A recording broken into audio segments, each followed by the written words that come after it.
Selamat sejahtera Doktor, nama saya Mariana, anak perempuan Mariadas, nombor matrik 10 DPM 20F 2062. Question 1. Hanim employs Tina, a property agent, to sell her house for Rm 400,000. Tina subsequently finds a buyer and sells Hanim's house for 430,000 ringgit. Tina told Hanim that she had sold the house for Rm 400,000. After 2 weeks, Hanim found out about the extra profit gained by Tina. Hanim felt that she had been cheated by Tina. Based on the above scenario, you are required to express an issue arises in above situation. So, can Hanim sue Tina for not following the instructions? The second question is, justify a relevant provision under the Contract Acts 1950. According to Section 164 of Contract Acts 1950, an agent is obligated to manage his principal's business in accordance with the orders issued by the principal. If the agent behaves improperly, any loss incurred must be made good to his principal, and any profit earned must be accounted for. Failure to do so will result in a breach of contract, and the agent will be held accountable for the principal's losses. Case Turpin versus Bilton 8043.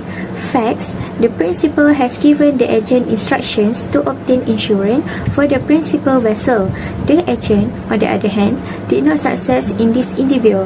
As a result of the vessel's loss, the principal is responsible for portion of the loss. Help: the agent is accountable for failure to perform his or her duties because he disobeyed the principal's order. The agent is accountable for the loss. And question number 4. Propose a suitable conclusion to the above issue. In conclusion, Hanim has the rights to not pay the commission to Tina in accordance of the case Turpin versus Bilton because Tina failed to obey Hanim's instruction. Assalamualaikum Doctor. My name is Siti Nur Safina Wita Amran and my matrix number 10 DPM 20F 2027. Law of agency. Next, principal is a person to whom the agent is acting on behalf, should be of majority in age and sound mind. An agency is the relationship which subsists between the principal and the agent who has been authorized to act for him or represent him in dealings with another. An agent not need possess full contractual capacity, can be a minor, but principal should be prudent to appoint a minor, principal will not. There are various kinds of law of agency. The first is one of them, express appointment. This happens when the principal expressly appoints a person to be his agent. This can be done in 2 ways, oral and in writing. And second, implied appointment. It happens under 3 situations, which is when a person by his words or conduct holds out another person as having authority to act for him, and then a relationship between husband and wife, and the last one, relationship between partners. The third one would be ratification by the principal. This can only happen under 2 situations. The first situation is agent who has been appointed has exceeded his authority. The second situation would be a person who has no authority to act for the principal. There are 9 conditions of ratification. The first one would be the act must be unauthorized, which means that the contract that had done by the agent was without authority or exceeding the authority. The second condition would be the unauthorized act is lawful, It means that the principal may not rectify if his signature had forged by unauthorized agent. The third condition would be the agent must act as an agent, not as principal, which means he must not allow a third party to believe that he is the principal. The fourth condition would be the agent must have a principal who is in existence. The fifth would be the principal must have the capacity to enter a contract. The sixth is the principal must rectify the whole contract.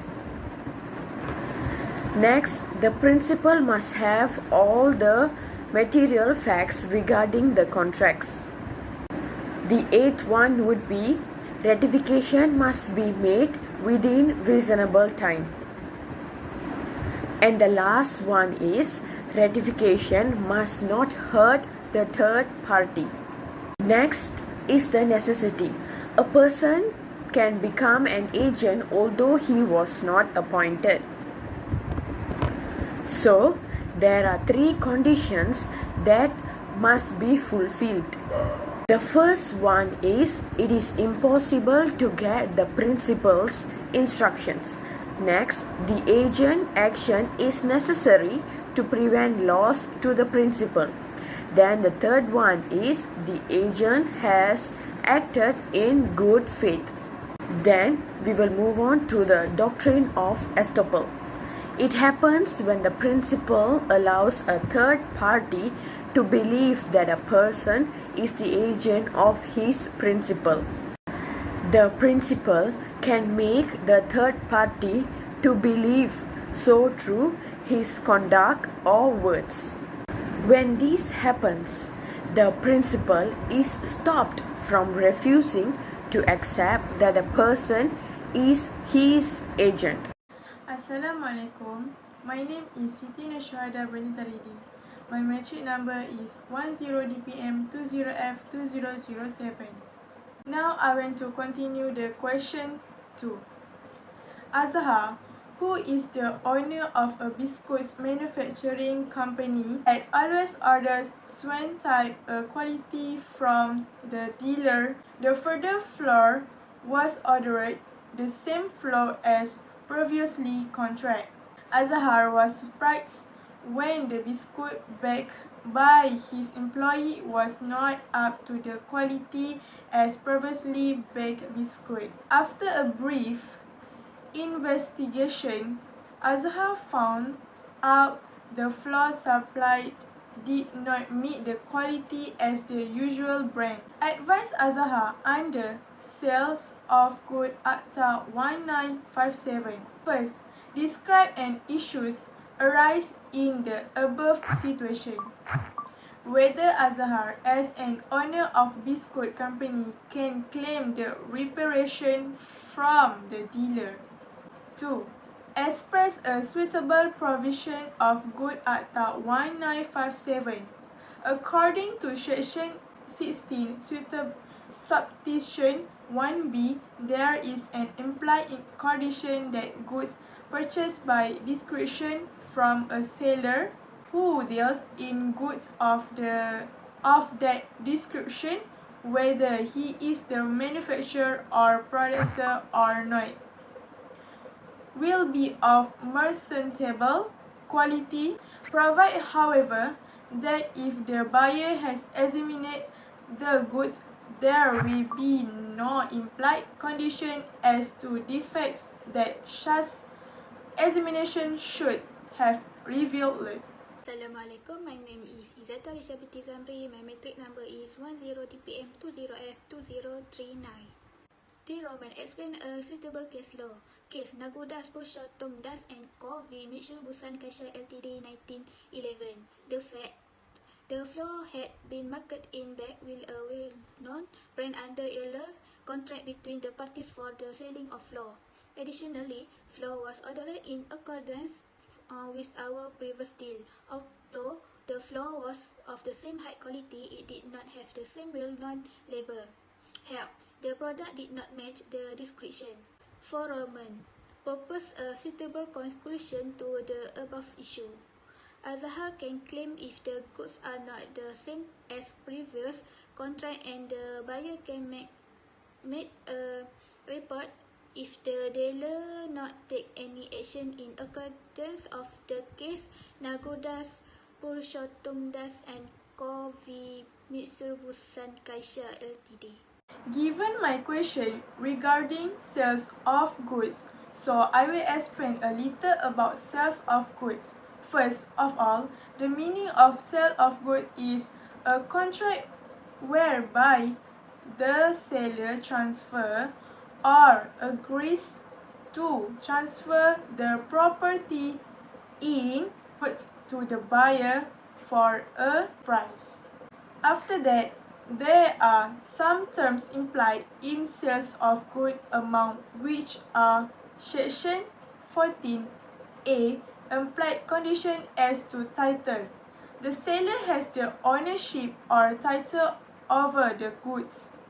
The seller is presumed to have a right to sell. Second, Section 14B, implied warranty as to quiet possession.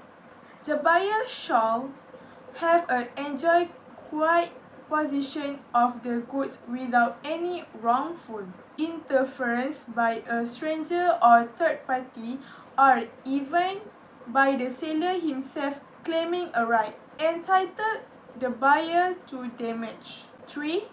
Section 14C, implied warranty free from encumbrance.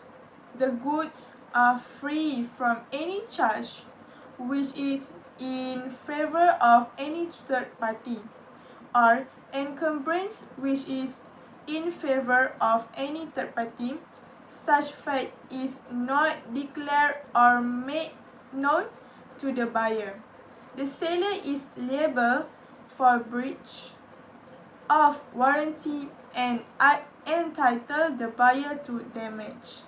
After that, Section 15, implied condition must correspond with description.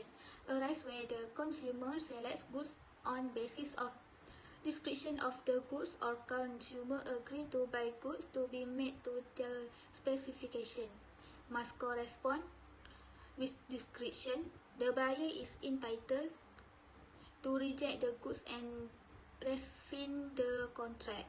After that, Section 16, implied condition as to fitness for particular purpose.